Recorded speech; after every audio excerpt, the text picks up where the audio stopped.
An animated film is any film where individual paintings, drawings, illustrations, or more commonly computer-generated images are photographed frame by frame in a method called stop-frame cinematography.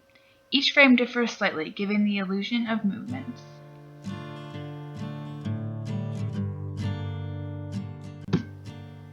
The roots of both live-action and animated films lie in a script or screenplay. While the script form is basically identical in animated and live-action films, the actual content does vary. Animation is far more visually descriptive than live-action. Live-action scripts leave more to the director's interpretation, while animation provides a more direct image for the storyboard artists and animators to follow. This increase in description leads to another difference in live-action and animation writing. A general rule for live-action writing is that each page is approximately 1 minute of screen time, while in animation, one page is closer to about 40 seconds. The real differences in production between animated and live-action films begin right from the start of production process. We'll begin by going over some of the basics of making an animated film. The first step in animation is creating the storyboard. It is not as detailed as the final animation will be, but is more in-depth than that of a live-action storyboard. Think of it like a comic strip guide to the film. After the story is laid out, the drawings are put into an editing program and the basic scripting is laid out to make sure the film reads properly.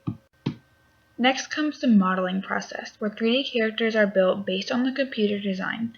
These 3D images do not move and are not animated, but will be used later in the animation process.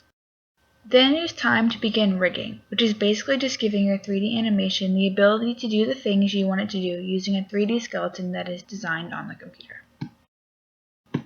Now all that is left to do is to animate the 3D computer-generated puppets by interacting them and moving the skeletons so they look how you want them to do and perform the actions they need to for the film.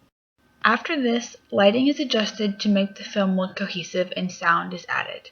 Final touch-ups are made, and this concludes the process of animated film production. As you can see, beginning the animation process is very slow and labor-intensive. It requires countless drafts and many hours in the computer before voice acting is even added. The production process for live-action films is much different from this. Let's take a look and compare. Just like with animated films, the production process of a live-action film begins with storyboarding as a way to plan how each scene will look. From there, many decisions in cinematography must be made regarding sets, lighting, camera angles, shots, music, and more.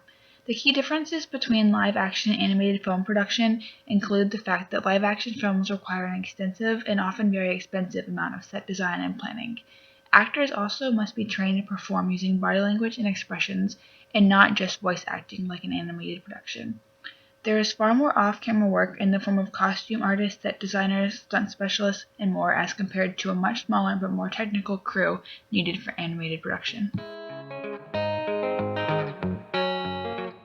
Although animated and live-action films start from the same humble storyboard beginnings, it is clear that production is very different for these two different film techniques.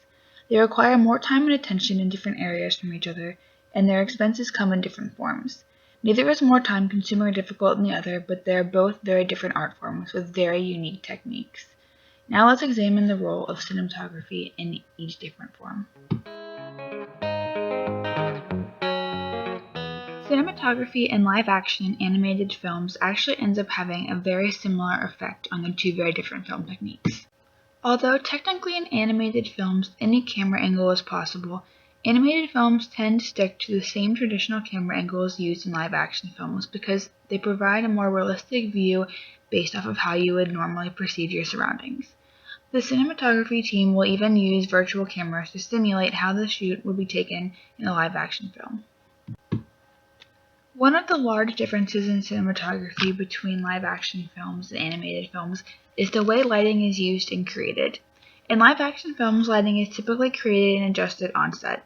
Of course, touch-ups are done later in the editing process, but the majority of lighting work is handled during the filming process. Members on an animated film have the luxury of virtually creating any lighting they want, and typically lighting is handled after animation is complete to ensure that the film's lighting is cohesive.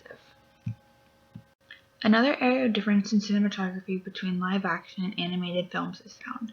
Similar to lighting, sound in a live-action film is often taken on set and then cleaned up later. With animated films, all dialogue is read in a voice acting studio setting and is then added to the film after animation is complete. Although live action and animated films are often conveying similar ideas and presenting the same stories, the production and cinematography that goes into these film techniques is very unique to each one. Some of the areas of production, cinematography, and live action and animated films are surprisingly similar considering how different the outcomes look, whereas others are very unique. These techniques continue to grow and change every day, but the uniqueness of these two different art forms will always stand.